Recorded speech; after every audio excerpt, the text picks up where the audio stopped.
Gold trusted gold buyers మీరు తాకట్టు పెట్టిన బంగారాన్ని విడిపించి ఈ రోజు ఉన్న మార్కెట్ ధరకు కొనబడును. నమస్తే, welcome to I dream inside politics with కవిత.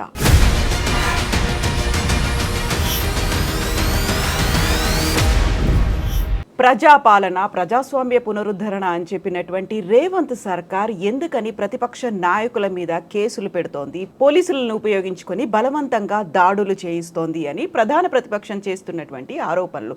దీంతో పాటుగా పౌర హక్కుల సంఘ నేతల్ని కూడా ఎందుకు ప్రశ్నిస్తున్నారు, రేవంత్ సర్కార్ ఇంతలా ఎందుకు భయపడుతోంది, ఉద్యమాల్ని ఎందుకు అణచివేస్తోంది, ప్రజా సమస్యల మీద పోరాటాల్ని ఎందుకంత లైట్గా తీసుకుంటోంది, బోల్డ్ అన్ని ప్రశ్నలు ఉన్నాయి. మనతో పాటుగా ఉన్నారు తెలంగాణ ఉద్యమ జేఏసీ చైర్మన్ కోదండరామ్ గారు. సార్ నమస్తే. సార్ ఉద్యమం నుంచి పుట్టినటువంటి తెలంగాణ రాష్ట్రంలో పోలీస్ పాలన అనేది బాగా పెరిగిపోయింది, పోలీసులనే ఉపయోగించుకుంటోంది రేవంత్ సర్కార్ అనేటువంటి మాట ఒకవైపు ప్రతిపక్షాల నుంచి, ఒకవైపు పౌర హక్కుల సంఘ నేతల నుంచి వస్తోంది. సార్ ఎలా చూస్తున్నారు ఈ సిచ్యువేషన్ని మీరు? అది నా దృష్టిలో వాస్తవం కాదు. ఎందుకంటే ఇదివరకు మేము ఎదుర్కొన్నటువంటి ఆంక్షలు ఇప్పుడు లేవు, ఆ కట్టడి ఇప్పుడు లేదు. అయితే ఇప్పుడు ఏంటంటే మునుపటి కంటే స్వేచ్ఛ ఉంది, మునుపటి కంటే ఆ ఫోన్ ట్యాపింగులు లేవు, మీటింగ్ల మీద మునుపట్లాగా రకరకాలైనటువంటి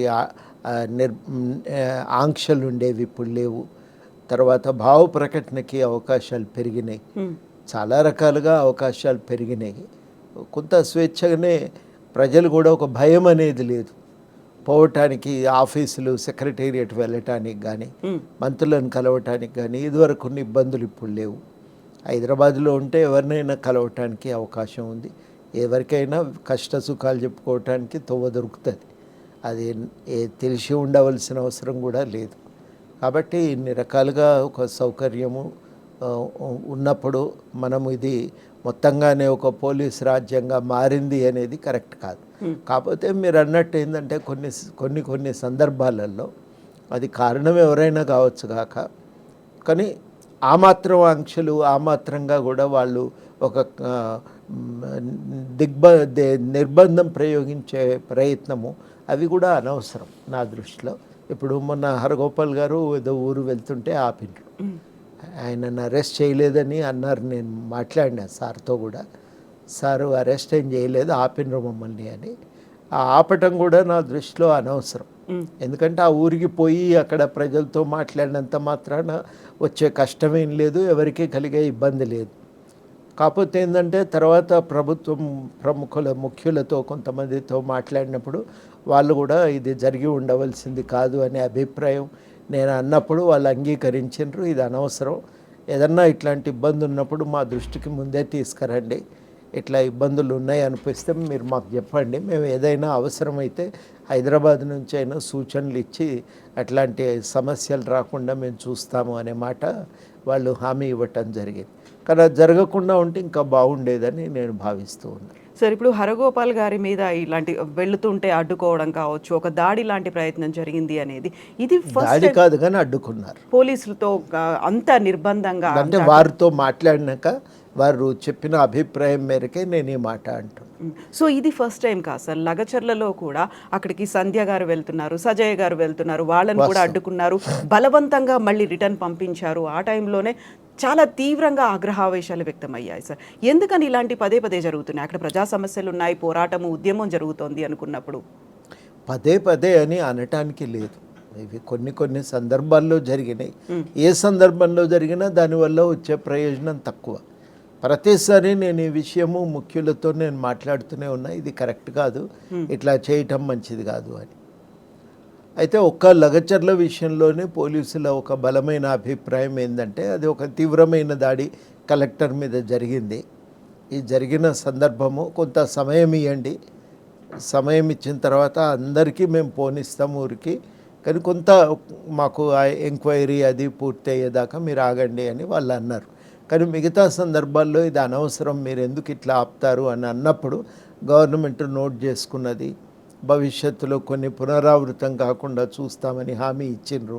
అంటే కనీసం ఆ మేరకైనా ఒక మాట చెప్పటానికి ఇది ఆపాలి అని మనం కోరటానికి ఒక అవకాశం అయితే కలుగుతున్నది. అది నా దృష్టిలో ఒక మార్పు. ఇదివరకు ఈ మాత్రం కూడా లేదు. ఇంకా ఆపినరంటే ఆపినరు అంతే. ఇంకా దాని మీద ఇంకొకరితో మాట్లాడటానికి, ఇంకొకరితో ఇది ఇట్లా ఎందుకు జరుగుతున్నది, ఇది కొనసాగటం మంచిది కాదు అని మనం చెప్పుకోవటానికి కూడా అవకాశం లేని పరిస్థితి ఉండే. అది పోయింది. అది పోయి కనీసం మాట్లాడితే అవును మన అభిప్రాయం వ్యక్తం చేస్తే అది మనం చాలా వాస్తవాల ఆధారంగా మనం గట్టిగా ఒక అభిప్రాయం చెప్పినప్పుడు వాళ్ళు స్పందించారు. కరెక్టే, ఈసారి ఇంకోసారి కాకుండా చూస్తామని అన్నారు. లేకపోతే ఇట్లాంటివి ఏదన్నా కొంచెం సున్నితమైన ప్రాంతాలకు వెళ్తున్నప్పుడు ముందు మాకు చెప్పండి సార్, మేమే ఏదన్నా కింద నుంచి ఆదేశాలు స్పష్టంగా ఎట్లాంటి ఇబ్బందులు లేకుండా చూసుకునే ప్రయత్నం చేస్తాము. ఎందుకంటే అవి నిర్ణయాలు శాఖాపరమైన నిర్ణయాలు కానీ ప్రభుత్వం ఇచ్చిన ఆదేశాలు మాత్రం కావు అనే మాట కూడా వాళ్ళు చెప్పటం జరిగింది.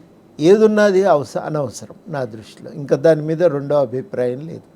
ఎందుకంటే సార్ ఇప్పుడు లగచర్ల కావచ్చు, ఇక్కడ బల్మూరులో జరిగినటువంటి హరగోపాల్ గారు అక్కడ ఉద్యమం అనేది కొన్ని రోజుల తరబడి జరుగుతూ ఉన్నటువంటి ఉద్యమం. దాన్ని తీవ్రంగా అణిచివేయాలనో లేకుంటే ప్రతిపక్షాలు దాన్ని రెచ్చగొడుతున్నాయనో ఇవన్నీ బదులు అక్కడ ఉన్నటువంటి సమస్య ఏంటి, ఎందుకోసం ప్రజలు అక్కడ నిరసన వ్యక్తం చేస్తున్నారు, అదే ఆలోచిస్తోంది సార్ ప్రభుత్వం. ఇప్పుడు లగచర్లకును మైలారం అనుకుంటే ఊరి పేరు నాకు సరిగ్గా గుర్తులేదు. మొత్తానికి బల్మూరు మండలం గ్రామం. ఆ బల్మూరు మండల గ్రామానికి ఒక తేడా ఉన్నది. బల్మూరు మండలమేమో ప్రజలు స్వచ్ఛందంగా తమకు తాముగా నిర్మించుకున్నటువంటి ఆందోళన, రాజకీయ జోక్యం లేదు. లగచర్లలో కొంత పొలిటికల్ సపోర్టు అందించే ప్రయత్నం చేసినారు, తప్పు లేదు, దాన్ని తప్పు పడతలేను నేను. కానీ కొంత రాజకీయ పార్టీల జోక్యం ఉన్నది అక్కడ. ఈ గ్రామం విషయంలో ఏంటంటే పంటలకు ఇబ్బంది అయ్యి, అంటే మన దగ్గర పొల్యూషన్ అంటే కేవలం ఏదో ఆరోగ్యానికి ఇబ్బంది అనుకుంటాం, కానీ అట్లా కాదు. పర్యావరణానికి వచ్చే నష్టం మాత్రమే కాదు, బతుకుదెరువును దెబ్బతీస్తాయి. ఇప్పుడు ఒక అడ్డగోలుగా ఒక గుట్టను తవ్వుతున్నప్పుడు లేసే దుమ్ము ధూళితోనే పంటలు బండాయి కదా. మరిగా గ్రామానికి బతుకుదెరువు ఆధారమే వ్యవసాయం. ఆ వ్యవసాయమే పోయినాక ఎట్లా? అట్లాంటి సమయాలలో ప్రజలు స్వచ్ఛందంగానే నిరసన తెలుపుతున్నారు. వాళ్ళు పార్లమెంట్ ఎన్నికలప్పుడు నిరసన వ్యక్తం చేసిండ్రు. చాలా రోజులుగా జరుగుతున్న న్యాయమైన ఆందోళన. సరే, హరగోపాల్ గారిని ఆపినరు, కానీ ఒక మంచి ఏం జరిగిందంటే తర్వాత నేను కోదన్ రెడ్డి గారితో మాట్లాడినా, రైతు కమిషన్ చైర్మన్. వారు మాట్లాడినప్పుడు ఈ విషయం వారే నాకు ఫోన్ చేసిండ్రు. వాస్తవానికి విషయాలు తెలుసుకున్నాక నాకు ఒక గంటకి మళ్ళీ ఫోన్ చేశారు. ఫోన్ చేసి నిజమే ఆ ప్రజలు ఎదుర్కొంటున్న సమస్య చాలా తీవ్రమైంది, దీని పరిష్కారం కోసం మేము ప్రయత్నం చేస్తున్నాము, తప్పకుండా దాన్ని పరిష్కరిస్తామనే మాట చెప్పటం జరిగింది. లగచర్లలో కొంత పార్టీల జోక్యము, కొంచెం అవసరమైన దానికంటే ఎక్కువగా అక్కడ ఒక బలప్రయోగానికి దిగటము, ఇవన్నీ కూడా నా దృష్టిలో అవి అనవసరము, సరి అయిన పద్ధతులు కావు. అక్కడ కూడా రైతులు అదే ఆందోళన. కాకపోతే భూమి విషయంలో రైతులకున్న భయాందోళనలన్నింటినీ కూడా ముందే అర్థం చేసుకుంటే మంచిది. కానీ అక్కడ కలెక్టర్ గారు పోయినాక కూర్చొని మాట్లాడితే బాగుండే. కలెక్టర్ గారి మీద ఆ రకంగా భౌతిక దాడికి దిగటం నా దృష్టిలో అది సమంజసం కాదు. అట్లాంటివి జరగకుండా ఉంటే లగచర్ల గ్రామస్తులకు ఎక్కువ లాభం జరిగేదని చెప్పి కూడా నేను నమ్ముతున్నా. ఎందుకంటే మీరు దిలావర్పూర్లో కూడా ఆందోళన జరిగింది. దిలావర్పూర్లో అట్లా జరగలేదు. వాళ్ళు చాలా జాగ్రత్తలు పాటించారు. ఉన్న అధికారులతో చర్చలు జరిపినారు. లాస్ట్కు కలెక్టర్తో జరిగిన చర్చలతో ఒక న్యాయమైన పరిష్కారం దొరికింది. ఇటు ఈ బల్మూరు మండల మైలారం గ్రామం అనుకుంటా, ఆ గ్రామంలో కానీ అటు దిలావర్పూర్లో కానీ ఒక పరిష్కారం అనేది ప్రభుత్వంతో జోక్యం చేసుకొని ఇది న్యాయమైన డిమాండ్లు మీరు ఆలోచించాలి అని అడిగినప్పుడు వాళ్ళు పరిష్కారం చూపించడానికి సిద్ధపడ్డారు. వాళ్ళు రెండు చోట్ల కూడా ఒక పరిష్కారం చివరికి సాధ్యమైంది. ఇక్కడ కూడా అతి త్వరలో వాళ్ళు పరిష్కరిస్తారని చెప్పి నేను నమ్ముతున్నా. కోదన్ రెడ్డి గారు చెప్పినట్టే కొంత సీరియస్గానే తీసుకుంటారు, ఆయన ఫాలో అప్ కూడా చేస్తారు. లగచర్లలో కూడా అదే రకమైన ఒక ప్రయత్నం జరిగి ఉంటే అంత ఘర్షణ, అంత కేసుల దాకా వ్యవహారం పోయేది కాదని చెప్పి నేను నమ్ముతా ఉన్నా. మొత్తం మీదనైతే అక్కడ కూడా జరిగిన ఈ పరిణామాలు ఏవైనా కానీ ప్రజలకు సంబంధించిన ఏ సమస్య విషయంలో అయినా కేసుల దాకా పోవలసిన అవసరం లేకుండా చర్చల ద్వారా పరిష్కారం కావాలి. అందుకు బాధ్యత ప్రభుత్వం తీసుకోవాలి. కానీ ఆందోళన నిర్వహించేటువంటి శక్తులు కూడా జాగ్రత్త పాటించాలి. అయితే అక్కడ సార్ రైతులు ఎప్పుడు కూడా ఆందోళనలో ఉన్నటువంటి నడిపేటువంటి రాజకీయ శక్తులు ఆ జాగ్రత్తలు పాటించకపోతే ప్రజలకు నష్టం జరుగుతుంది. అది మనం గుర్తించాలి. సో రైతులు అరెస్ట్ అయ్యారు, వాళ్ళు నెలల తరబడి ఉన్నారు. వెరీ రీసెంట్గా 2 రోజుల కింద 4 మళ్ళీ బెయిల్ దొరికింది, వాళ్ళు బయటకు వచ్చారు. ఇంకా కొంతమంది ఉన్నారు. రైతులు కూడా ఒక పార్టీ ప్రోద్బలం లేకుంటే వాళ్ళ ట్రాప్లో పడ్డారని మీరు అనుకుంటారా సార్? నేను ట్రాప్లో పడ్డారు ఇట్లాంటి మాటలు కూడా అనవసరం. ఎవరైనా ట్రాప్లో ఎందుకు పడతారండి?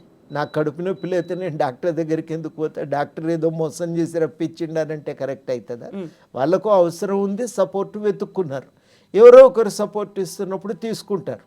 మునిగేటోడు ఏం సపోర్ట్ దొరికినా తీసుకుంటాడు కదా, వాళ్ళు కూడా అంతే.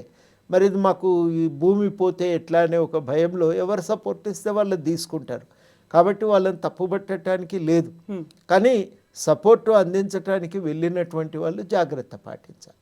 వాళ్ళు ఆందోళన నడిపేటప్పుడు దాంట్లో హింసకు తావు లేకుండా చాలా ఎంత జాగ్రత్తగా ప్రజాస్వామిక పద్ధతుల్లో నడపగలిగితే ఆ ఉద్యమానికి అంత ప్రజలకు అంతగా న్యాయం జరుగుతుంది. అక్కడ నేను అనుకోవటము తప్పు చేసిండ్రని చెప్పి అక్కడ ప్రధానంగా టీఆర్ఎస్ వాళ్ళే అక్కడ సపోర్ట్ చేస్తుంది. వాళ్ళు తప్పు చేసిండ్రని చెప్పి నేను భావిస్తూ ఉన్నా. మిగతా చోట్ల నువ్వు దిలావర్పూర్ కానీ ఇక్కడ మన బల్మూర్లో కానీ అట్లాంటివి జరగలేదు. ప్రజలకు కూడా ఒక అందుకు లాభమైంది. హరగోపాల్ గారిని ఆపటము, వార్తల్లో రావటము, మొత్తానికి అక్కడనైతే ఒక రకంగా ప్రజలకు మేలు జరుగుతున్నదని చెప్పి నేను భావిస్తూ ఉన్నా. ఇట్లాంటి అనేక సందర్భాలలో ప్రధానంగా పోలీసు జోక్యము ఆఖరికి రావాలి. మొట్టమొదట రెవెన్యూ శాఖను, ఇతర అభివృద్ధికి చూసుకోవాల్సినటువంటి శాఖలో పర్యావరణ శాఖ ఈ సందర్భంగా వాళ్ళు, అక్కడ మైనింగ్ శాఖ వాళ్ళు ముందు పోయి సమస్య మీద ఆందోళన జరుగుతున్నప్పుడు స్పందించాలి. వాళ్ళు స్పందించకపోవటం ఈ సమస్యలు జటిలం కావటానికి ప్రధాన కారణాలు అవుతున్నాయి. అది ముందు జాగ్రత్త పాటించిన తర్వాత అప్పుడు మనం ఈ ప్రజలకు వచ్చిన సమస్యలకు పరిష్కారం వెతకటం అనేది ఒక ప్రధాన బాధ్యతగా తీసుకున్నాక ఇంకా అవసరమైనప్పుడు పోలీసులు దానికే అనుబంధంగా రావాల్సి ఉంటుంది. కానీ అవే ప్రధానమైనటువంటి పాత్రధారులుగా ఉండటానికి వీల్లేదు. అది నా దృష్టిలో మారవలసిన అవసరం ఉంది. సమయం పడుతుంది, కానీ అట్లాంటి మార్పుల కోసం కూడా ప్రయత్నం చేయవలసిన అవసరం ఉంది. సార్, ఇప్పుడు ఇన్ని రకాల ఫ్యాక్టరీలు వీటి అన్నిటి గురించి మాట్లాడుకున్నప్పుడు అంబుజా సిమెంట్ రామన్నపేటకు సంబంధించి అక్కడ కూడా ఒక ఆందోళన వచ్చింది. ఆ తర్వాత మళ్ళీ ఇంకొక కోణం ఏంటంటే అదానీకి సంబంధించి అందులో పెట్టుబడులు కావచ్చు, వాళ్ళతో ఒప్పందాలు కావచ్చు, ఇందులో కూడా మతలబులు ఉన్నాయి, అవకతవకలు ఉన్నాయి. రాహుల్ గాంధీ కేంద్రంలో వ్యతిరేకిస్తున్నప్పుడు రాష్ట్రంలో రేవంత్ సర్కార్ ఎందుకని ఆయనతో ఒప్పందం కుదురుచుంది? ఒక 100 కోట్లేమో స్కిల్ డెవలప్మెంట్ దానికి సంబంధించి మాత్రం రిటర్న్ ఇచ్చారు. కానీ ఇక్కడ ఏమైంది? ఆ తర్వాత దావోస్లో 12,000 కోట్ల పెట్టుబడులకు సంబంధించి ఇక్కడ ఉన్నటువంటి ఈ కాన్ఫ్లిక్ట్ లేకపోతే ఒక క్లారిటీ అనేది మిస్ అవుతుంది. ఎట్లా చూస్తున్నారు సార్? క్లారిటీ అదాని మితిమీరిన రాజకీయ జోక్యాన్ని వ్యతిరేకించటాన్ని తప్పుపట్టడానికి వీల్లేదు. ఆయన రాజకీయ జోక్యాన్ని వ్యతిరేకించినంత మాత్రాన చట్ట పరిధిలోకి లోబడి ఆయన పెట్టుబడి పెట్టడానికి వచ్చినప్పుడు ప్రభుత్వాన్ని నడిపేవాళ్ళు దాన్ని ఆపటానికి కూడా కుదరదు కదా. ఆయన న్యాయసమ్మతంగా వచ్చి చట్ట పద్ధతిలో పెట్టుబడి పెడతానంటాడు. ఎట్లా ఆపుతారు? ఆపలేరు కదా. కాకపోతే ఏంటంటే ఆయనకు రాజకీయంగా ఆయన ఒక పాత్ర కల్పించటము, ఆయన ప్రాధాన్యతను రాజకీయాల్లోకి తీసుకురావటము, ఒక రాజకీయాల్లో ఆయనకు ఒక శక్తిగా మార్చటం, ఇది మాత్రం కుదరదనేది రాహుల్ గాంధీ గారు చెప్తున్న సూత్రాన్ని పాటించాలి. రెండింటి మధ్యన ఒక వైరుధ్యం ఉందని నేను అనుకోవటం లేదు. సో అక్కడ కేంద్రంలో వ్యతిరేకిస్తున్నారు, రాష్ట్రంలో మాత్రం సపోర్ట్ తీసుకుంటున్నారు అనే మాట. సపోర్ట్ ఏం కాదు, ఆయన వచ్చి పెట్టుబడి పెడతా అంటే పెట్టమంటారు కదా, వద్దని అన్నది కదా. ఒక రాష్ట్ర ప్రభుత్వంగా రేపు రాహుల్ గాంధీ గారు ప్రధానమంత్రి అయినా పెట్టుబడి న్యాయసమ్మతంగా పెడతానంటే పెట్టనిస్తాడు. సమస్య ఎక్కడ లేదు. సమస్య ఎక్కడ ఉన్నదంటే అక్రమ పద్ధతుల్లో ఒక ఫలితం పొందాలని ఏ కంపెనీ ప్రయత్నం చేసినా దాన్ని అనుమతించకూడదని రాహుల్ గాంధీ గారు చెప్పే సూత్రాన్ని పాటించాలి. అది కేవలం అదాని విషయంలో కాదు, ఏ కంపెనీ విషయంలోనైనా పాటించాలి. అక్కడ నా దృష్టిలో వైరుధ్యం లేదు. నువ్వు అనవసరమైనటువంటి ఒక ప్రాధాన్యతనిచ్చి ప్రయోజనాన్ని కల్పిస్తే అనవసరంగా వాళ్లకు ఒక ఆ చట్టపరమైనటువంటి పరిస్థితులను దాటి ప్రత్యేక సదుపాయాలు కల్పిస్తే బెనిఫిట్స్ లబ్ధి ఉంది అనుకున్నప్పుడు తప్పు అది తప్పు. అట్లా జరిగితే మనం అందరం ఆక్షేపణ తెలియజేయవలసిందే. అంతేగాని ఉమ్, అదానీ పట్ల కేంద్ర ప్రభుత్వం అనుసరిస్తున్న వైఖరి, రాజకీయాల్లో ఆయనకి ఇస్తున్నటువంటి ప్రాధాన్యతను నిరసిస్తున్నంత మాత్రాన మిగతా న్యాయసమ్మతమైన కార్యకలాపాలను అడ్డుకుంటాము, ఆపుతామని కాదు కదా. అది మనం అర్థం చేసుకోవాలి. ఆ తేడా చాలా సన్నటి విభజన రేఖ ఉంది. ఆ విభజన రేఖను గుర్తించకపోతే కూడా ఇబ్బంది అవుతుంది. సో ఇప్పుడు కేసులు, పోలీసులతో దాడులు, లేకపోతే అరెస్టులు, వీటన్నిటి గురించి బీఆర్ఎస్ ప్రధానంగా ప్రశ్నిస్తోంది.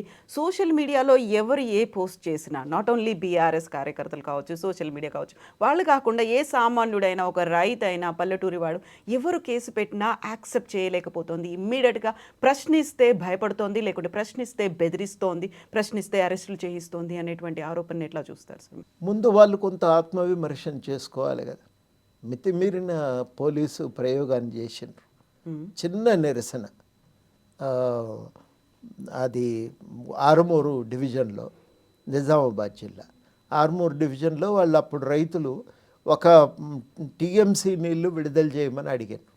ఎందుకంటే ఎస్ఆర్ఎస్పి నుంచి కొన్ని నీళ్లు విడుదల చేస్తే ఇంకా నీళ్లు ఉన్నాయి, అందులో మాకు నాట్లు అయిపోతాయి, ఈలోగా మనకు ఎట్లాగూ నీళ్ళు వస్తాయి ఆగస్టు నెలలో, అది నిండుతుందని వాళ్ళు కోరిండ్రు. అప్పుడు నీళ్లు విడుదల చేయకపోతే రాస్తారోకోలు చేశారు. చేసినప్పుడు ఏం చేసిండ్రు, మొత్తంగా కూడా అక్కడ రైతులను అరెస్టు చేసి కేసులు పెట్టి కొంతమందిని జైలుకు పంపించి ఆ రకంగా వాళ్ళ మీద దాడులు చేసి నీళ్ళు ఇవ్వలేదు, పంటలకు ఇబ్బంది అయింది. ఆగస్టు మాసంలో ఎస్ఆర్ఎస్పి నిండింది, గేట్లు ఎత్తి నీళ్ళు వదిలేదు.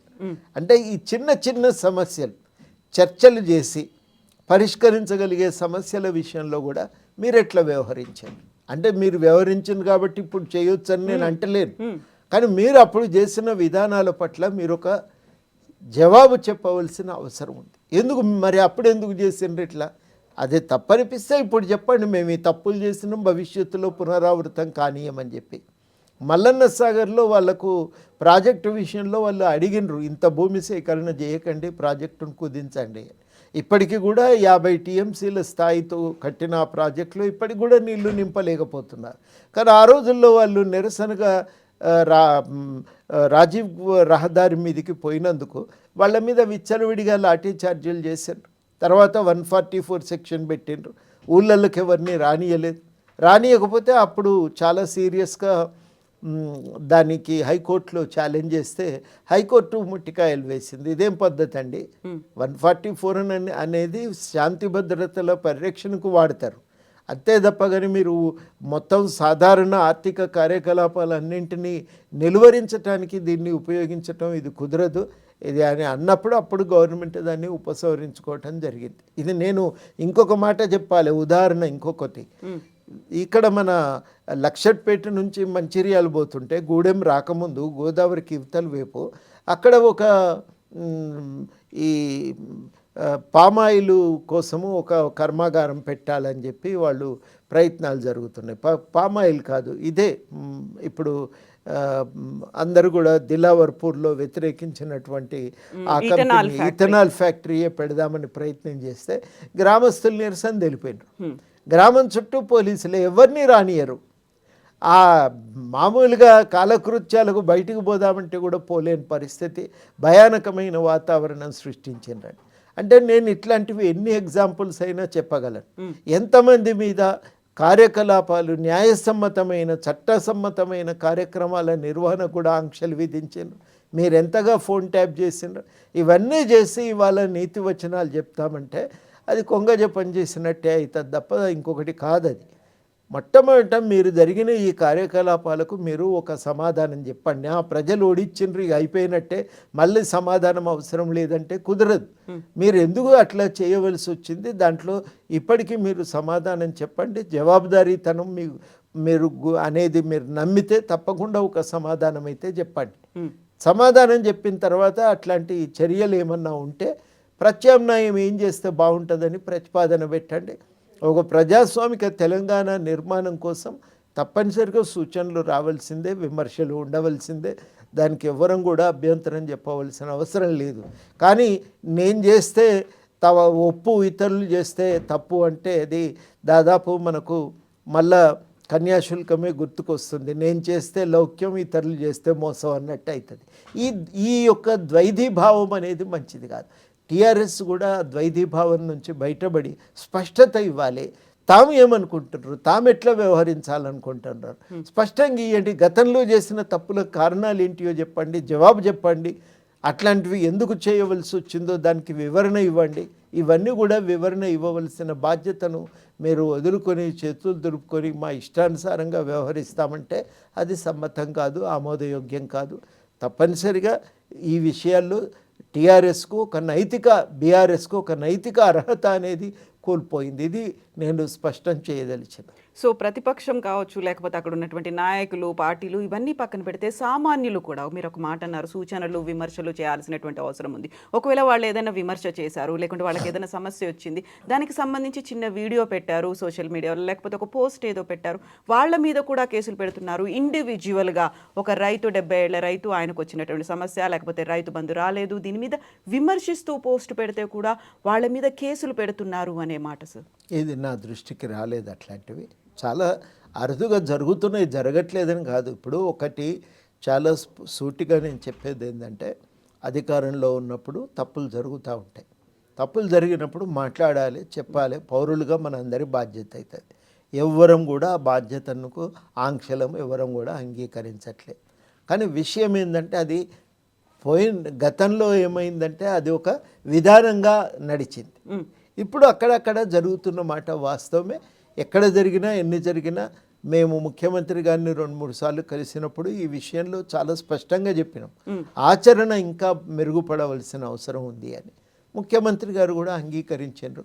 గతానికి ఇప్పటికి ఒక తేడా ఏంటంటే, అక్కడక్కడ జరుగుతున్నా ఇప్పుడు మాట్లాడగలిగే అవకాశం ఉంది, చెప్పగలిగే, సూచన చేయగలిగేటువంటి వెసులుబాటు ఉంది. గతంలో లేదు. ఆ తేడా అయితే ఉంది. కాకపోతే ప్రతిసారి ఒక క్వశ్చన్ అనేది వస్తుంది. తెలంగాణ ఉద్యమంలో అంత కీలకంగా పాత్ర పోషించి అందరినీ ఏకం చేసి ముందుకెళ్ళిన తర్వాత కోదండరామ్ గారు ఇప్పుడు ఎందుకు ఇట్లాంటి సమస్యలు వస్తున్నాయి, లేకుంటే నిరసనలు వస్తున్నాయి, పోరాటాలు జరుగుతున్నాయి అనుకున్నప్పుడు ఎందుకు మాట్లాడట్లేరు, ఎక్కడా కనిపించట్లేరు అనేటువంటి ఒక విమర్శను ఎట్లా చూస్తారు సార్? ఎక్కడ మేము దాచుకొని ఎక్కడ లేము. అన్నీ వదిలిపెట్టి అస్త్ర సన్యాసం కూడా చేసలేము. చాలా క్రియాశీలకంగా. ఇప్పుడు నేను పొద్దున్న 8 గంటల నుంచి మొదలు పెడితే రకరకాలైనటువంటి విజ్ఞాపన పత్రాలకు అన్నింటికీ సమాధానాలు వెతుక్కొని మీ దగ్గరికి రావాలనుకున్న దానికన్నా 1.5-2 గంటల ఆలస్యంగానే రాగలిగినాం. ఒక అవకాశం ఉంది కాబట్టి చెప్తా ఉన్నాం, ప్రభుత్వం దగ్గరికి పోతున్నాం, మాట్లాడుతున్నాం, చెప్తున్నాం. అప్పుడు కానటువంటి సమయాల్లో ఏం చేయాలనేది ప్రత్యామ్నాయాల గురించి కూడా ఆలోచిస్తున్నాం. ఎందుకు వదిలిపెడతామండి? ప్రజలకు తరఫున గతంలో నిలబడ్డాం. తెలంగాణ ఉద్యమానికి ముందు ప్రజలతోనే నిలబడి ఉన్నాం. ప్రజల సమస్యలు పరిష్కరించడమే లక్ష్యంగా పనిచేసినాం. విద్యావంతుల వేదిక పెట్టిన తర్వాత అట్లనే మా కార్యాచరణ కొనసాగింది. అటు తర్వాత జేఏసీలో ఉన్నప్పుడు అదే విధానంతో పనిచేసినాం. జేఏసీ తెలంగాణ ఏర్పడిన తర్వాత 2014 నుంచి ఇప్పటి వరకు కూడా లక్ష్యాలు మారలేదు, ఆలోచనలు మారలేదు, మా విశ్వాసాలు మారలేదు. అవే విశ్వాసాలతో నిలబడ్డాం. ఒకటే ఒక తేడా ఏంటంటే, 2014 తర్వాత కూడా ఇవాళ ఏం ప్రయత్నం చేసినామో అప్పుడు కూడా అదే ప్రయత్నం చేసినాం. దాదాపు 2 సంవత్సరాల పాటు మంత్రులను కలిసి, అధికారులను కలిసి చెప్పుకుందాం, మాట్లాడదాం అనే ప్రయత్నం చేసినాం. అప్పుడు చెప్తే వినేవాళ్ళు లేరు. మేము వెళ్ళి మాట్లాడితే కొద్ది రోజులు బాగానే విన్నారు, కానీ తర్వాత ప్రయోజనం ఏమున్నా సార్, మేము చెప్తే కూడా పైన ఎక్కడికి పోయేవి కావివి, చెప్పగలిగితే మీరే నేరుగా ముఖ్యమంత్రికి చెప్పండి అన్నారు. ఆయన అపాయింట్మెంట్ ఇవ్వడు. ఆ స్థితి నుంచి ఇవాళ మాట్లాడగలుగుతున్నాం, చెప్పగలుగుతున్నాం. కాబట్టి ఏంటంటే, ప్రయత్నం అనేది ముందు వారితో చెప్పాల్సిన బాధ్యత మా మీద ఉంది, చర్చ చేయవలసిన బాధ్యత మా మీద ఉంది. భూసేకరణ విషయంలో చాలా మీటింగ్స్ జరిగినాయి. నేను కోదండరెడ్డి గారితో మాట్లాడినా, ఇద్దరం కలిసి ఇండస్ట్రీస్ మినిస్టర్తో మాట్లాడినాం. విధానాల గురించి మీరు ఆలోచించండి, ఇది నడవదు ఎక్కువ రోజులని. మూసి ఎప్పుడు కొన్ని ఇల్లు కూలగొట్టిండ్రు, తర్వాత ఆపేసిండ్రు దాన్ని. ఆ ఇల్లు కూలగొట్టినప్పుడు మేము ముఖ్యమంత్రి గారితో, పిసిసి అధ్యక్షులు మహేష్ కుమార్ గౌడ్ గారితో బాధితులందరినీ కూర్చోబెట్టినాం. వాళ్ళు తమ కష్టాలన్నింటినీ సుదీర్ఘంగా చెప్పినారు. అధికారులు కూడా కూర్చున్నారు, నోట్స్ రాసుకున్నారు. వాటన్నింటినీ విని పరిష్కరించుకోవటానికి పూనుకున్నారు. అప్పుడు అందరం అడిగినాం, మూసి ప్రక్షాళన అంటే మూసి పక్కన ఉన్న వాళ్ళందరి ఇల్లు కూలగొట్టడం కాదు కదా. మూసి ప్రక్షాళన, మూసి పునరుద్ధరణ, మూసి పునరుజ్జీవం వాడుతున్న మాట. ఏవైనా కానీ ఇట్లా జరగటానికి వీల్లేదంటే కరెక్ట్ అండి, మా ఆలోచన కూడా అది కాదు. ఈ నదిని మళ్ళీ పునరుజ్జీవింపజేయాలి, ఇది ప్రజలకు ఒక ఉపయోగపడగలిగేటువంటి వేదికగా దాన్ని మార్చాలనేదే మా తాపత్రయం. అంటే మరి దానికి తగ్గట్టుగానే వ్యవహరించాలి తప్ప ఇట్లా జరగకూడదని చెప్పినప్పుడు కొంత స్పందన కనబడ్డది మాకు. కాబట్టి ఇట్లా అంటే రకరకాల అవకాశాలు ఉన్నాయి కాబట్టి ఏ పని చేసినా ముందు చెప్తున్నాం, మాట్లాడుతున్నాం, చర్చ చేస్తున్నాం, లిఖితపూర్వకంగా మా సూచనలు ఇస్తున్నాం. మాకు విషయాలు తెలియవనుకున్నప్పుడు బాధితులను తీసుకొని పోతున్నాం. ఇంకా నిపుణులు ఇంకా బాగా చెప్పగలుగుతారు అనుకున్నప్పుడు నిపుణులను తీసుకొని పోయి మాట్లాడిస్తున్నాం. కాబట్టి చాలా ఒక ప్రయత్నానికి అవకాశం ఉంది. అప్పుడు ఈ ప్రయత్నం చేసినాం, మొదలుపెట్టినాం. 2 ఏళ్ళు ప్రయత్నించినాక కుదరలేదు. ఇప్పుడు మేము చెప్తుండడానికి ఒక అవకాశం ఉంది కాబట్టి మాట్లాడుతున్నాం. అసెంబ్లీలో కూడా వేదిక ఒకటి అదనంగా మాకు సౌకర్యం కల్పించారు కాబట్టి అక్కడి నుంచి కూడా చాలా విషయాలు మాట్లాడగలుగుతున్నాం. చర్చ జరుగుతున్నది అక్కడ కూడా. తప్పనిసరిగా మీరు ఏదన్నా ఉంటే ముందు మాకు చెప్పాలి సార్, చెప్తే మా నుంచి కాకపోతే అప్పుడు మీరు ఆలోచిద్దరు, కానీ మాకు చెప్పాలి అని కూడా వాళ్ళు చాలాసార్లు గవర్నమెంట్లో ఉన్న ముఖ్యులందరూ కూడా వాళ్ళు కూడా మాతో అన్నారు. కాబట్టి ఆ పద్ధతుల్లో ఒక అవకాశాన్ని, ఒక ప్రయత్నాన్ని, ఒక ప్రయోగాన్ని ఇప్పుడు కొనసాగిస్తున్నాం. సార్, ఇప్పుడు ప్రజా సమస్యలు వినడానికి, వాటిని పరిష్కరించడానికి రేవంత్ సర్కార్ ఏర్పడ్డ వెంటనే ప్రజాభవన్ని ఏర్పాటు చేశారు. ప్రతిరోజు ఫిర్యాదుల స్వీకరణ అన్నారు. ఆ తర్వాత కొన్ని లిమిటెడ్ డేస్ పెట్టుకున్నారు. ఆ తర్వాత నిజంగా ఎన్ని సమస్యలు వచ్చాయి, ఎన్ని పరిష్కారం అయ్యాయి అనేటువంటి లెక్క ఇప్పటికీ రాలేదు. దీంతో పాటుగా గాంధీ భవన్లో కూడా ప్రతిరోజు లేకుంటే ప్రతి వారం వింటారు, అందరూ అవైలబుల్గా ఉంటారు అనుకున్నప్పుడు ఆ లెక్కలు ఏమయ్యాయని తెలియట్లేదు. ఇవన్నీ ప్రజాభవన్లో ఉన్నటువంటి సమస్యలు ఇవన్నీ అయితే తెలంగాణ భవనే ఒక జనతా గ్యారేజ్ లాగా మారిపోయింది. అక్కడికి సమస్యలతో వస్తున్నటువంటి వాళ్ళు ప్రతిరోజు వందల సంఖ్యలో కనిపిస్తున్నారు అనుకున్నప్పుడు అక్కడ నిజంగా సమస్యల పరిష్కారానికి రేవంత్ సర్కార్ ముందుందా? ఎన్ని సమస్యలు పరిష్కారం అయ్యాయి, లేకుంటే ఎంతమంది ప్రతిరోజు వస్తున్నారు? ఈ లెక్కలన్నీ ఉన్నాయా సార్? నిజంగా ప్రజలు నమ్ముతున్నారా? ఉన్నాయండి అక్కడ లెక్కలు. ఎందుకంటే ఇవన్నీ ఎందుకండి, కెమెరాలు పట్టుకొని పోతే శుక్రవారమో మంగళవారమో పోతే చాలు, దాదాపు పొద్దున్న నుంచి సాయంకాలం వరకు వందల మంది వస్తున్నారు. వందల మంది వచ్చి తమ సమస్యలు చెప్తున్నారు. వాళ్ళు అవన్నింటినీ క్రోడీకరించారు సమాచారాన్ని. తర్వాత క్రోడీకరించి దాని మీద ఒక చిన్న నివేదిక మధ్యలో ఎప్పుడో విడుదల చేసిండ్రు. నేను డేట్లు అవి నాకు గుర్తులేదు, కానీ నివేదిక కూడా విడుదల చేసిండ్రు. నాకు అక్కడ బాగా నచ్చింది ఏంటంటే, 2 మంచి వ్యక్తులు ఉన్నారు అక్కడ. ఒకటేమో మన చిన్నారెడ్డి గారు. ఆయన ఆ రోజు మీరు మంగళవారం శుక్రవారము ఆ రోజు ఇక ఆయనను పలకరించడానికి వీల్లేదు, ఫోన్ చేస్తే కూడా 2 దాకా నన్ను మాట్లాడించొద్దని చెప్తాడు ఆయన.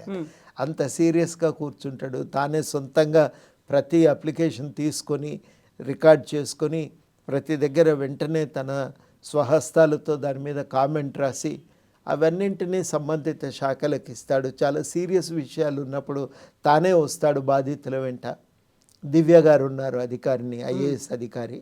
వారు కూడా చాలా చిత్తశుద్ధితో ఓపికగా ప్రజలు చెప్పేవన్నీ వింటారు, రికార్డ్ చేస్తారు, పరిష్కారానికి ఆయా శాఖలతో మాట్లాడుతుంటారు.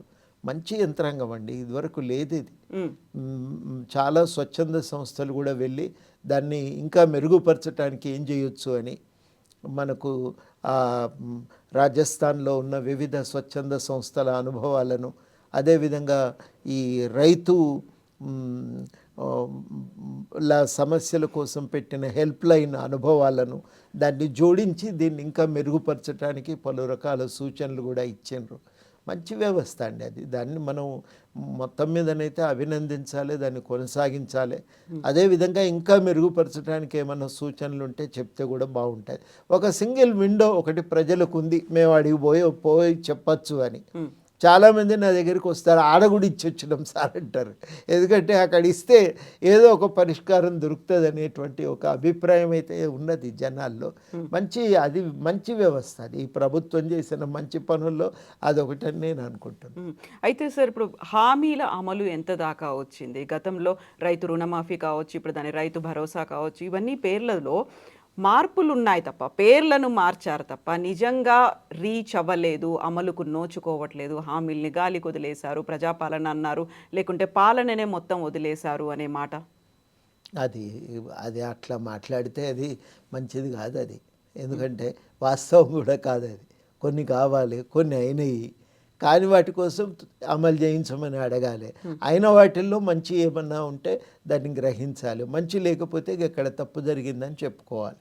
ఇప్పుడు ఉదాహరణకి ఉచిత బస్సు అన్నారు, అమలు చేస్తున్నారు. దాన్ని ఫ్రీ సర్వీస్ ఇచ్చారు, మహిళలకు అదొక సౌకర్యం ఏర్పడింది కదండి.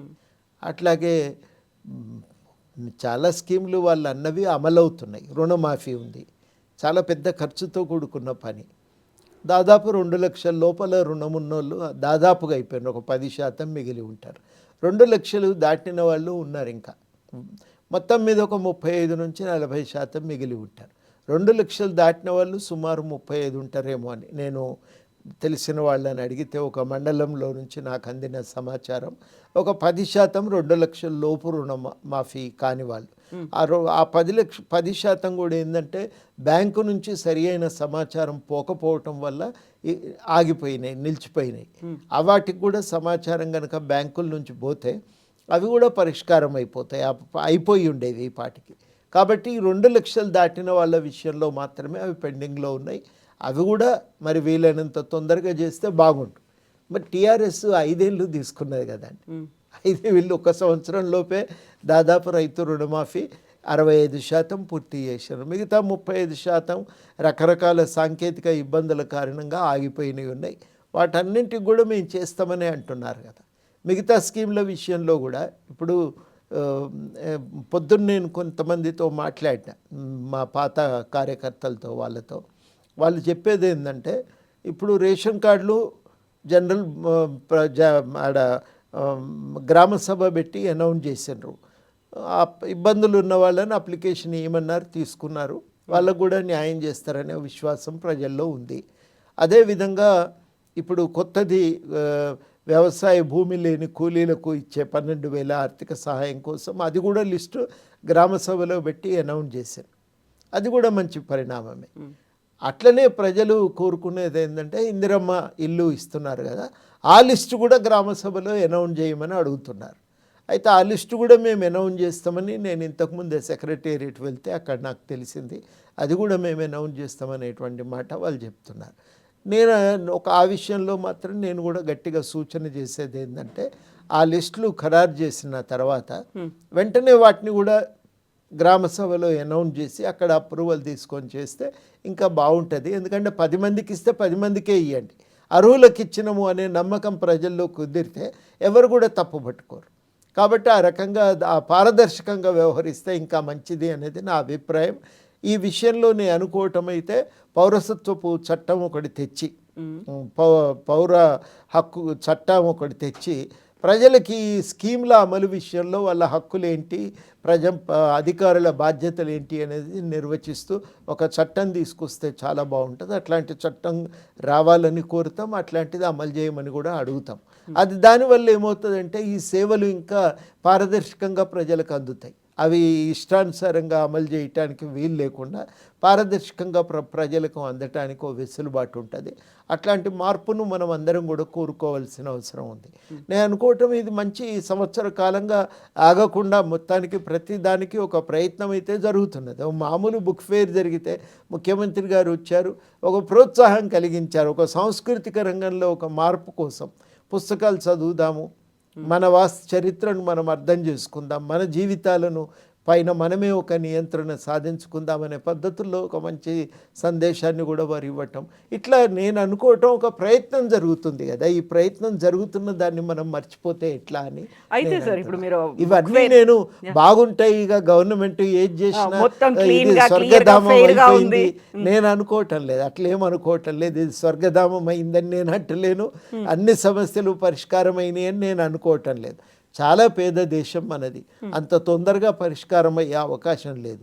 ప్రయాణం సరైన దారిలో ఉందా లేదా అనేది మాత్రమే నేను చూస్తా. సరైన దారిలో ఉంటే కొంచెం కొంతకాలం వేచి చూడటానికి నేను సిద్ధం. నేను ఆ మార్గంలో ఆలోచిస్తున్నా. సో బుక్ ఫేర్కే కాదు, గణపతి నిమజ్జనోత్సవాలకు సంబంధించి అక్కడ ఏర్పాట్ల పర్యవేక్షణ కూడా స్వయంగా సీఎం వెళ్ళారు, చూసొచ్చారు, వాళ్ళతో మాట్లాడారు. అయితే మీరు ఇప్పుడు అన్నారు సార్ రైతు భరోసాకి సంబంధించి కాంగ్రెస్ ఇచ్చినటువంటి హామీలో 15,000 అన్నారు, అక్కడ కోత పెట్టారు, 12,000కి దాన్ని కుదించారు అనే మాట. ఇస్తారు కదా, స్టార్టింగ్ పాయింట్. ఉన్న నిధులు పూర్తిగా రాష్ట్రం అప్పుల పాలైంది. మీరు నిన్న చూసిండ్రు, ఫైనాన్స్ సెక్రటరీ గారు ఘోష్ కమిటీ ముందు వెళ్ళి మాట్లాడినారు. కాళేశ్వరం ప్రాజెక్టు మీద వేసిన కమిషన్ ముందు మాట్లాడుతూ ఏమన్నారంటే, సుమారు అసలు వడ్డీ కలిపి 13,000 కోట్లు ఒక కాళేశ్వరం అప్పే తీరుస్తున్నారు. మరి గవర్నమెంట్ 13,000 కోట్లు ఒక ప్రాజెక్టు అప్పులు తీర్చడానికి ఖర్చు పెడుతున్నదంటే ఇంకా ఎంత ఇబ్బందులు ఉంటాయో మీరు ఒకసారి రాష్ట్ర ప్రయోజనాలు రైతులకు ఏం ప్రయోజనం? కూలిపోయిన ప్రాజెక్ట్, అది కూలిపోయిన ప్రాజెక్టు. అసలు నీళ్ళు అందించేది మేడిగడ్డ. ఆ మేడిగడ్డనే సైటు పనికిరాదని సిడబ్ల్యూసి చెప్పినా మీరు ఆడనే కట్టిండ్రు. కట్టేటప్పుడు జరగవలసిన భూ పరీక్షలన్నీ నిర్వహించలేదు. ఇవన్నీ లోపాల కారణంగా దాన్ని చిన్న బ్యారేజ్ లాగా నిర్మిద్దామని మొదలుపెట్టి దాన్ని రిజర్వాయర్గా మార్చిండ్రు. మొత్తం మీదనైతే ఇవాళ అది కూలిపోయింది, పైసలు వృధా అయిపోయినాయి. బట్ ఇప్పుడు రంగనాయక సాగర్ దగ్గర వెరీ రీసెంట్గా కొండా సురేఖ గారు కూడా పంప్ హౌస్ల ప్రాజెక్ట్ ఎక్కడి నుంచి వస్తున్నాయి నీళ్ళు? అక్కడి నుంచి మేడిగడ్డ నుంచి అయితే వస్తలేవు. ఎందుకంటే చాలా స్పష్టంగా వాళ్ళ ఆదేశం ఏమి ఇచ్చిండ్రు, గేట్లు ఎత్తేయమని. 3 సంవత్సరాలు మేడిగడ్డ ప్రారంభమైన 3 సంవత్సరాలు, కాళేశ్వరం ప్రారంభమైన 3 సంవత్సరాల తర్వాత కూడా మనం ప్రతి సంవత్సరం 160 టీఎంసీల నీళ్లు తోడుకోవాల్సింది 3 సంవత్సరాలు కలిపి 100 టీఎంసీలు కూడా తీసుకోలేకపోయినాం. ఆ 100 టీఎంసీలో మళ్ళీ కొంత కిందకు వదిలేసారు. ఇవాళ నీళ్ళు అక్కడి నుంచి రాలేదు. ఎస్ఆర్ఎస్పి నిండింది కాబట్టి వచ్చిన నీళ్లు ఎల్లంపల్లి నుంచి ఎస్ఆర్ఎస్పి కాలువల నుంచి మిడ్మానేర్కు వస్తున్నది. ఆ జాగ్రత్తలు వీళ్ళు ముందు పాటించి ఉంటే ఇంకా కొంత అదనపు నీళ్లు కూడా వచ్చేవి మనకు. కానీ ఆ జాగ్రత్తలు పాటించలేదు. రాష్ట్రం మీద రుణభారం పెరిగింది, నీళ్లు రాలేదు. ఇది మనకు వచ్చినటువంటి ఇబ్బంది. అంటే నువ్వు పని చేసినావు, ఖర్చు పెట్టినవు, పని కాలేదు, అప్పు మాత్రమే తినబడ్డది. మనకు హైదరాబాద్ సామెత ఉంది కదా, కాయానై పియానై గ్లాస్ పోడా చేయానా అని. హోటల్కి పోయిందంటే ఆర్డర్ ఇచ్చి ఇంకా రానే లేదు, ఈలోగా చేతుల నుంచి గ్లాస్ జారిపడ్డది, గ్లాసుకు మాత్రం పైసలు కట్టి పోవాల్సి వచ్చిన పరిస్థితి. మనది కూడా అదే పరిస్థితి ఇవాళ. ఆ రకంగా వీళ్ళు మొత్తం అధికారాన్ని దుర్వినియోగం చేస్తే ఇది ఎట్లా కుదురుతుందండి? ప్రజలు భక్తితో గోదావరిలో పైసలు ఇస్తారు, కానీ కాంట్రాక్టర్లకు మేలు చేసే విధంగా గోదావరి ప్రాజెక్టు పేరుతో కోట్ల రూపాయలు ఖర్చు పెడితే ఎట్లా కుదురుతుంది? ఇవన్నీ ఖర్చు పెట్టి ఇలా రాష్ట్రాన్ని అప్పుల పాలు చేశారు. మీరు చెప్తే ఆశ్చర్యపోతారు. ఈ శాఖ ఆ శాఖ అనే తేడా లేకుండా ప్రతి శాఖ ఇలా అప్పుల పాలై ఉన్నది. మున్సిపాలిటీ అప్పుల పాలై ఉంది, ఆర్టీసీ అప్పుల పాలై ఉంది, ఎలక్ట్రిసిటీ అప్పుల పాలై ఉంది. వాళ్ళ అప్పులు తీర్చుకోవటానికే వాళ్ళకి సరిపోతలేదు, ఇక నిర్వహణకు ఎట్లా చేస్తారు? ఇంత అప్పుల పాలై ఉన్నటువంటి పరిస్థితి నుంచి ఒక ప్రభుత్వం మనం బయటపడాలంటే అనుకున్నవన్నీ వెంటనే అమలు చేయటం సాధ్యం కాదు. ఎంత చేసినా అమలు చేసుకుంటూ పోతూ ఉంటే ఈ ఆర్థిక దుస్థితిని ముందు చక్కబెట్టాలి కదా. ఇది అదనపు సమస్య కదా. ఇవాళ ఉద్యోగస్తులకే ఒక 4,000 కోట్ల రూపాయల బిల్లులు పెండింగ్లో ఉన్నాయి. వాళ్ళ జీతం పైసలు, వాళ్ళ పెన్షన్ నుంచి రావాల్సిన నిధులు, అదేవిధంగా వాళ్లకు పిఎఫ్ నుంచి తీసుకోవలసినటువంటి నిధులు, లీవ్ ఎన్కాష్మెంట్ నిధులు 4,000 కోట్లు పెండింగ్లో ఉంటే మరి ఉద్యోగులకు ఎంత తిప్పలవుతుంది? కానీ అలా వాస్తవ పరిస్థితి ఏంది? వచ్చిన పైసలు వచ్చినట్టు అప్పులు కట్టడానికి పోతుంటే రాష్ట్రం ఇట్లా నడుస్తుంది. ఈ దుస్థితిలో రాష్ట్ర ప్రభుత్వం పనిచేస్తున్నదనే విషయాన్ని మనం గ్రహించాలి. ఈ దుస్థితికి మూల కారణమైనటువంటి వాళ్ళు ఒక జవాబు చెప్పవలసిన పరిస్థితి, అవసరము ఉంది. ఆ అవసరాన్ని మర్చిపోతున్నారు. అది వాళ్ళ ప్రధానమైన ఇబ్బంది. కాబట్టి ఇన్నింటి నడుమ మేము ఇవాళ ఎందుకు ఇంత ప్రయత్నం చేస్తున్నాము అని అంటే, కనీసం ఓ అడుగు ముందుకు పోయినాం, ఓ అడుగు ముందు పడింది, స్వేచ్ఛగా బతుకుతున్నాం, ఆంక్షలు లేవు, ప్రశాంతంగా జీవిస్తున్నాం. అరే ఈ పరిస్థితి కాపాడుకోగలిగితే ఇక్కడి నుంచి మెల్లమెల్లగా అడుగు ముందుకు పోతూ ఉంటే తెలంగాణ ఇంకా ప్రజాస్వామిక తెలంగాణగా మారగలిగితే అప్పుడు నిజమైనటువంటి తృప్తి ఉంటుంది. అన్నీ జరిగిపోయినాయని మాకేం తృప్తి కాదు, కానీ జరుగుతున్న మార్పు బాగుంది. ఈ మార్పును కాపాడుకుంటూ ముందుకు పోదామనేది మా తాపత్రయం. సో ఇప్పుడు శాంతి భద్రతల సమస్యలు అనేవి ఉన్నాయి. ఆ తర్వాత విద్యారంగానికి సంబంధించి గురుకులాల్లో ఫుడ్ పాయిజనింగ్ అనేది ఉంది. బోల్డ్ అన్ని వార్తలు చూస్తున్నాము, హాస్పిటలైజ్ అవుతున్నటువంటి పిల్లల్ని చూస్తున్నాము. వీటన్నిటిలో అక్కడ సమన్వయ లోపం ఉందా, లేకపోతే అక్కడ సామర్థ్య లోపం ఉందా, ఏమనిపిస్తోంది మీకు? ఏది ఉన్నా కానీ దాని విషయంలో స్పందన అనేది బాగుంది. ఇదివరకే ఎవరు పట్టించుకునేటోళ్ళు లేరు. జరిగినాయి, గతంలో కూడా జరిగినాయి కాబట్టి ఇప్పుడు జరగవచ్చని కాదు కదా.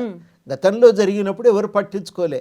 ఇవాళ ఏమైంది, ముఖ్యమంత్రి వెళ్ళిండ్రు, మంత్రులు వెళ్ళిండ్రు, ఎడ్యుకేషన్ కమిషన్ వాళ్ళు మొత్తంగా దాని మీద అన్ని హాస్టళ్ళు తిరిగిండ్రు.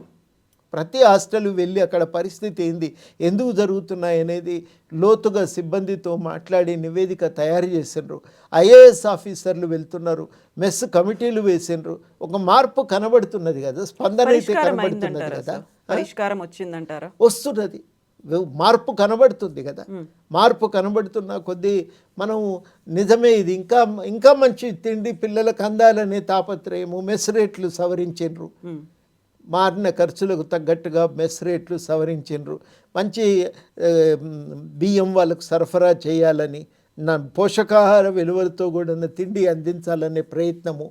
అవి పనిచేస్తున్నాయా లేదా అనేది నిరంతరం అధికారులు, తర్వాత మంత్రులు, ఎమ్మెల్యేలు వెళ్ళి హాస్టళ్లలో భోజనాలు చేసి చూస్తున్నారు కదా. ఒక మార్పు కదా, ఒక దృష్టి పెరిగింది, పట్టింపు పెరిగింది, చేయాలనే ఒక తాపత్రయం కనబడతా ఉంది. నా దృష్టిలో ఇది మంచి పరిణామం అని చెప్పి నేను భావిస్తూ ఉన్నా. కాకపోతే హోంశాఖకు కావచ్చు, విద్యాశాఖకు కావచ్చు, సపరేట్గా మంత్రి అనేది లేకపోవడం వల్ల మంత్రివర్గం విస్తరణ జరగకపోవడం అనేది కూడా ఇలాంటి అవకతవకలు జరుగుతున్నాయి. కొన్ని లూప్ హోల్స్ ఉన్నాయి, అక్కడ సమస్యలు వస్తున్నాయి అనేది సరికాదంటారా? ఇప్పుడు ఇంకా మంత్రులు ఉంటే ఇంకా కొంత బాధ్యత పంచుకోవటానికి ఇంకొంతమంది అవసరం ఉన్నది ఆడ. అది తొందరగా పూర్తి చేసుకోగలిగితే బాగుంటుంది. ఈ కాంగ్రెస్ పార్టీలు ఏంటంటే ప్రజాస్వామ్యం ఎక్కువ. ఇక అందరినీ దానికి తోడు వరుసగా ఎన్నికలు కదా, వరుసగా ఎన్నికలైనాయి. అసెంబ్లీ కాగానే పార్లమెంట్ ఎన్నికలు వచ్చినాయి. పార్లమెంట్ ఎన్నికలు కాగానే దేశవ్యాప్తంగా కూడా ఒక ఎన్నికల వాతావరణం అనేది, మిగతా కొన్ని రాష్ట్రాల ఎన్నికలు వచ్చినాయి. ఆ వాతావరణంలో సహజంగానే దానిపైన చర్చ చేసుకోవటానికి కొంత ఆలస్యమైంది, వాస్తవమే. ఏదైనా అట్లాంటి బాధ్యతలు పంచుకునేటోళ్ళ సంఖ్య ఎంత పెరిగితే ప్రభుత్వం యొక్క సమర్థత కూడా అంత పెరుగుతుంది. అది జరగాలి, జరిగితేనే మంచిది. ఎంత తొందరగా పూర్తి చేస్తే అంత మంచిది. అది సో విద్యాశాఖ మంత్రిగా కోదండరామ్ గారు రాబోతున్నారు. మంత్రివర్గ విస్తరణలో మీకు చోటు ఉంటుంది అనే వార్త, మాట ఎలా చూస్తున్నారు మీరు? మీకు ఎప్పుడు వార్త తెలిస్తే అప్పుడు నాకు చెప్పు, నేను కూడా సంతోషిస్తా. మీ దాకా రాలేదా ఇప్పటిదాకా? రాలేదు, పత్రికల్లో వస్తున్న చర్చ ఇది, నా దాకా రాలేదు. ఏమున్నా లేకున్నా ఒకటి చెప్పదలుచుకున్నారండి. ఇప్పుడు ఎట్లా నిబద్ధతతో తెలంగాణ కోసం కొట్లాడినామో ఆ రకంగా ప్రజల కోసం పనిచేస్తూనే ఉంటాం. అవి వస్తే చేస్తాము, లేకపోతే చేయలేము, అట్లాంటివి ఏం లేవు. వాటి కోసం రెస్పాన్సిబిలిటీ అనేది పెరుగుతుంది కదా సార్. ఉద్యమ లీడర్గా ఉన్న మీరు ఎమ్మెల్సీ అయ్యారు, ఎమ్మెల్సీ తర్వాత ఇప్పుడు మంత్రి అయ్యారు అనుకోండి, ఇంకాస్త బరువు బాధ్యతలు ఉంటాయి, మోర్ రెస్పాన్సిబుల్గా ఉంటారు అనేది ఉంటుంది. జవాబుదారీతనం ఇంకా పెరుగుతుంది, ప్రశ్నించే తత్వం, లేకపోతే సమస్యల పరిష్కారానికి మీ వంతు కృషి అనేది ఉంటుంది. అందులోనూ మీరు ప్రొఫెసర్గా ఇదే రంగం నుంచి వచ్చారు కాబట్టి అది ఉంటేనే చేస్తామనుకుంటే పొరపాటు అంటున్నా. చేయదలుచుకుంటే, పట్టింపు ఉంటే ఏమి ఉన్నా లేకున్నా బోల్డ్ అన్ని పనులు చేయొచ్చు తప్పకుండా. ఇప్పుడున్న ఈ అవకాశం బాగుంది, ఉపయోగపడుతుంది. ఎమ్మెల్సీగా చాలా పనులు చేయటానికి వెసులుబాటు ఉంది. ఎక్కడ పోయినా కొంత స్పందన దొరుకుతున్నది, ఇది చాలు దొరుకుతున్నది. కాబట్టి ఆ చర్చ నా దృష్టిలో చేయటము, ఎదురుచూపులు అట్లాంటివి ఏమీ లేవు, అనవసరం కూడా. అది సార్, మీ ఒక పర్సనల్ క్వశ్చన్ ఇస్తాను. కోదండరామ్ గారికి సంబంధించి వెరీ రీసెంట్, అంటే ఆల్మోస్ట్ 1-2 months బ్యాక్ మీరు ఒక కార్ కొన్నారు. సో అది ఎవరి డబ్బులతో కొన్నారు? మీరు అప్పు చేసుకున్నా. మాకు ఒక సౌకర్యం ఏముందంటే ఆ అసెంబ్లీలో అప్పిస్తారు కాబట్టి అప్పు తీసుకున్న కారు కొనుక్కున్నా. నా కారు పాతదైంది, ఎందుకంటే తిరుగుతుంటాం కదా బాగా. సంవత్సరానికి హైదరాబాద్లో తిరిగేది కాక నేను ఒక 2 ఏళ్ళు లెక్క పెట్టిన, తర్వాత చేయటం మానేసిన. కానీ ఈజీగా ఒక 30-40 వేల కిలోమీటర్లు తిరుగుతాం సంవత్సరానికి. 40 వేల కిలోమీటర్లు. మరి ఆ కారు 2.5 లక్షల కిలోమీటర్లు తిరిగినాం. ఇక అది నడపటం అంటే దారిలో ఎక్కడన్నా ఇబ్బంది అవుతుంది. కష్టం అది. అట్లా ఉంటే మనం పని చేయలేం. అందుకని అది కారు తీసేసి లోన్ ఇచ్చిండ్రు కాబట్టి లోన్ తీసుకొని కొత్త కారు కొనుక్కున్నాం. సో కాంగ్రెస్ పక్షాన చేరిన తర్వాత ఎమ్మెల్సీ అయిన తర్వాత మీకు ఒక కార్ వచ్చింది, కొత్తగా కొనుక్కున్నారు, ఆ లేకపోతే లెక్కలేంటి అనే మాట వచ్చింది. వస్తాయి వచ్చి అనేటోళ్ళు అంటుంటారు. ఏమన్నా ఆ, ఆ, చెప్పిన విమర్శలు మంచిగా ఉంటే వినాలి, మంచిగా లేకపోతే వాళ్ళ బాధ ఏదో వాళ్ళు వ్యక్తం చేస్తున్నారు. ప్రతిదానికి మనము ఉరుకులాడి స్పందించి దానిపైన మనం మాట్లాడవలసిన అవసరం లేదు. తప్పు అని ఎవరన్నా చెప్పిన దాంట్లో ఇది బాగుంది, ఈ విమర్శ మనం దృష్టిలో పెట్టుకోవాల్సిన విమర్శ అనుకున్నప్పుడు తప్పకుండా దాన్ని మనసులో పెట్టుకుంటాం, దాన్ని ఆచరిస్తాం కూడా. సో దీంతో పాటుగా బోల్డ్ అన్ని క్వశ్చన్స్ కోదండరామ్ గారి గురించి వస్తూ ఉంటాయి. అసలు ఎందుకు సైలెంట్ అయ్యారు, అసలు మాట్లాడట్లేరు, ఇప్పుడు గతంలో పోరాటం చేసినటువంటి ఆ తత్వం ఎక్కడ పోయింది, ప్రశ్నించే తత్వం ఎక్కడ పోయింది అన్నప్పుడు మీకు ఆన్సర్ ఇవ్వాలని కూడా అనిపించదు అసలు? తత్వం మారలే కదా, తత్వం అదే, ప్రజల తరఫున నిలబడి పనిచేసే తత్వమే. అప్పటి వల్లనే ఇప్పుడు కూడా పనిచేస్తున్నాం. పని చేయకపోతే బాధపడాలి. సూచనలకు విమర్శలకు మాట్లాడటం ఎందుకు, బాధపడటం ఎందుకు? ఇప్పుడు ఒక్కొక్కసారి ఏమవుతుందంటే నువ్వు ఇట్లనే పని చేయాలని చాలామంది సూచన చేస్తారు. ఇప్పుడు మాకు కూడా ఒక 40 ఏళ్ళ అనుభవం ఉంది కదా, ఇచ్చిన సూచన పనికొస్తుందా లేదా అని ఆలోచించుకుంటాం కదా. ఆలోచించుకుంటాము, ఎంక్వైరీలు చేస్తాము, రకరకాలుగా సమాచారాన్ని సేకరించినాక పరిస్థితిని బట్టి ఎట్లా చేయాలనేది నిర్ణయించుకుంటాం. ఇచ్చిన సూచనలను ఏం తోసిపుచ్చాం, వాటిని పక్కన పెట్టాము, వాటిని కూడా దృష్టిలో పెట్టుకుంటాం. కానీ అది అనవసరం, ఇట్లా పోవచ్చు, ఇది అవుతుంది, సులభంగా పని అవుతుంది అనుకున్నప్పుడు ఆ తోవలో పోతాం. సమగ్ర శిక్ష వాళ్ళందరివి పాపం సమ్మె చేసినారు, వాళ్ళ సమస్య వేతనాలు తక్కువ ఉన్నాయి, చాలా న్యాయమైన డిమాండ్లు. మరి ఆందోళన చేస్తున్నప్పుడు మనం పట్టించుకోవాలి. అదృష్టం కొద్దీ చిన్నారెడ్డి గారు ఏమన్నారంటే, లేదు ఇది న్యాయమైన డిమాండ్లు వీళ్ళవి, మీరు పరిష్కరించకపోతే ఎట్లా అని వారు తిరుగుతూ ఉన్నారు. నాకు కూడా అవకాశం ఇచ్చిండ్రు, ఇద్దరం కలిసి తిరుగుతూ ఉన్నాము. మరి పరిష్కారానికి అవకాశం కలుగుతున్నది. మెల్లమెల్లగా వాళ్ళ జీతాల పెంపు కోసం కూడా ప్రయత్నం చేయాలి. అది కూడా మేము చేయటానికి బాధ్యతని ఎత్తినేసుకున్నాం. మరి పని చేస్తలేవు అని అంటే నేను రోజు చేసిన ప్రోగ్రెస్ కార్డు ఇవ్వవలసిన అవసరమే ఉంది. ఏ రోజు ఆ రోజు చేసే పని చేస్తూనే ఉన్నాం, ఒళ్ళు దాచుకోకుండా. మా వెంట మీరు ఒక కెమెరా పెట్టుండ్రి కదా, సమాధానం అట్లన్నా జనానికి దొరుకుతుంది. కాకపోతే సార్ ఇప్పుడు అంతా సోషల్ మీడియా యుగం కాబట్టి మనం ఎక్కడే ఉన్నాము, ఏం చేస్తున్నాము, ఏ పని ఉంది, అది ప్రోగ్రెస్ రిపోర్ట్ రూపంలో కనిపిస్తోంది కదా. అది ఎందుకు ఏమని పెట్టుకోమంటారు? నేను ఇగో సెక్రటేరియట్కి పోయినా పలానా రిప్రజెంటేషన్ వస్తే అది సెక్రటేరియట్కి పోయి చెప్పి వచ్చిన రాయాలి అవన్నీ అనవసరం. 10 ఫోన్ కాల్స్ చేసి ఉంటాం రకరకాల అధికారులకు. అందరు కూడా వెంటనే స్పందించి రమ్మనండి మేము చూస్తామని అన్నారు. అన్నాక పని అయిపోయింది కదా, అది అన్నీ సోషల్ మీడియాలో పెట్టమంటారా? ఇగో నేను చెప్తున్నా కదా, 8 గంటల నుంచి ఇగో ఇప్పుడు మీ దగ్గరికి వచ్చి ఈ క్షణం మధ్యాహ్నం లంచ్ టైం వరకు పొద్దున్నుంచే వరుస పెట్టి తిరుగుతూనే ఉన్నాం, ఒకటి తర్వాత ఒకటి. కొన్ని రంగాల్లో కొన్ని పనులు బయటికి ప్రకటించవలసిన అవసరమే ఉంది, ఏం లేదండి. పని రిజల్ట్ కనబడాలి కదా మనకు. ఇంకా ఆ సూత్రం ప్రకారమే రిజల్ట్ కనబడాలి, మేలు జరగాలి. మేలు జరిగితే అదే తృప్తి, అది పోస్ట్ పెట్టుకొని సంతృప్తి పడమంటారా? సార్ ఇప్పుడు ఏ పనులు జరిగాయి, అందులో ప్రోగ్రెస్ రిపోర్ట్ ఎలా ఉంది, అవకతవకలు ఎలా ఉన్నాయి, వీటన్నిటికీ సంబంధించి ఇప్పుడు కక్షపూరితంగా కాంగ్రెస్ సర్కార్ వ్యవహరిస్తోంది అనే మాట. గతంలో పొంగులేటి ఒక మాట అన్నారు, బాంబులు పేలబోతున్నాయి, అణుబాంబులు పేలుతాయి, అరెస్టులు ఉంటాయి, ఇవన్నీ అన్న తర్వాత వెరీ రీసెంట్గా అయినటువంటి డెవలప్మెంట్ ఫార్ములా ఈ కార్ రేసింగ్కి సంబంధించి ఏసీబీ, ఆ తర్వాత ఈడీ విచారణలు, వీటన్నిటిని మీరు ఎట్లా చూస్తున్నారు సార్? కేవలం ఇది కాదు, ఇంకా పైప్ లైన్లో బోల్డని కేసులు ఉన్నాయి, లేకపోతే అన్ని డిపార్ట్మెంట్లకు సంబంధించి ఇలాంటిదే చర్చ లేకపోతే విచారణలు జరగబోతున్నాయి అనే మాట. వేధింపులు అనేది కాదంటారా మీరు? అరెస్ట్ అనగానే వేధింపు అని ఎందుకు అనుకోవాలి మేడం? ఆయన ఏదైనా ఎంక్వైరీ చేసినారు, వారే కేటీ రామారావు గారే స్పష్టంగా ఓ మాట ఏమన్నారంటే, అవును ప్రొసీజర్స్ పాటించలేదని.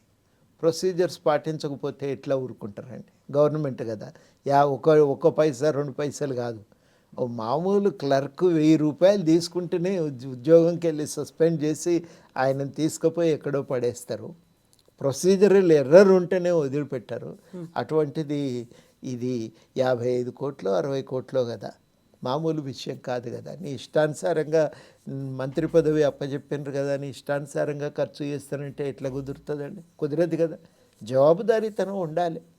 పద్ధతులు పాటించాలి, చట్ట పరిధికి లోబడి వ్యవహరించాలి. వ్యవహరించకపోతే అడుగుతారు కదా, నేను చేసిన పని మంచిదే కాబట్టి ఎట్లా చేసినా ఒప్పుకోవాలంటే ఎట్లా ఒప్పుకుంటారు? ఒప్పుకోరు కదా, అడుగుతారు. అది ఎక్స్ప్లెనేషన్ ఉంటుంది, సమాధానం చెప్పుకోవాలి. కేసు పెడితే కోర్టుకు పోయి సమాధానం మీద జడ్జిమెంట్ ఏమి ఇవ్వలే కదా, కోర్టు తెలుస్తుంది కదా. ఏసీబీ ఈడీ అసలు ఏమీ తేల్చలేదు అనే ఒక మాట కూడా ఉంది. తేల్చకపోతే కోర్టు కొట్టేస్తుంది కదా, కొట్టేయనియండి, కోర్టు కొట్టేస్తుంది. కానీ ఏదన్నా లోపం జరిగింది అనిపించినప్పుడు ఎంక్వైరీ అయితే జరగాలి కదా. 1,00,000 కోట్లతో ప్రాజెక్టు కట్టినాక ఆ ప్రాజెక్టు కుంగిపోతే దాని నుంచి తోడుకోవాల్సిన నీళ్లు తోడుకోలేకపోతే ఎంక్వైరీ జరగద్దా? జరగాలి కదా.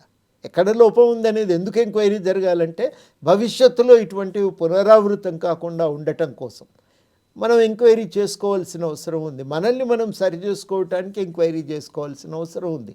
అందులో తప్పు చేస్తే కేసు పెడతారు, ఎందుకు పెట్టకూడదు? గోదావరి ఒడ్డుకు యాదాద్రి ప్రాజెక్టు కట్టినాం, రేపు పోలవరం కడితే అది మునుగుతుంది.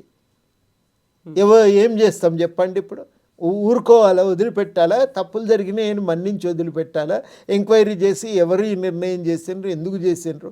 ఇంజనీర్లు అన్నప్పుడు నీళ్ళు ఏం వస్తున్నాయి, ఎక్కడి దాకా వస్తున్నాయి, ఏ మట్టానికి వస్తాయి, ఎక్కడ కట్టుకుంటే మనం అది ప్రాజెక్టు మనకు ఆగుతుంది, ఎక్కడ కడితే మునుగుతుంది అని అంచనా వేయాలి కదా. ఒకవేళ వేయకుండా కట్టిండ్రు, రేపు మునుగుతుంది, ఎవరు బాధ్యులు? 100 కోట్ల రూపాయలు అయితే, 1000 కోట్ల రూపాయలు అయితే నీట మునిగిపోతున్నాయి కదా, అడగాలి కదా, ఎంక్వైరీ చేయాలి కదా. విద్యుత్ కొనుగోలు చేసినాం, బయట 4 రూపాయలకు దొరికేది 6.5, 7 రూపాయలకు మనం కొనుగోలు చేస్తే యూనిట్ పేరు మీద 3 రూపాయలు ఎక్కువగా కడుతున్నాం. రాష్ట్రం సొమ్మే కదా. ఇవాళ సొమ్ము మిగిలి ఉంటే ఉద్యోగస్తులకు వచ్చేటువంటి 4,000 కోట్లు ఈ పాటికి చెల్లించేవాళ్ళు కదా, మిగిలిన రుణమాఫీ కూడా జరిగిపోయి ఉండేది కదా. మరి ఇవన్నీ జరిగినప్పుడు ఎంక్వైరీ చేయొద్దంటే ఎట్లా కుదురుతుంది? చేయాలి, ఎంక్వైరీ చేయాలి.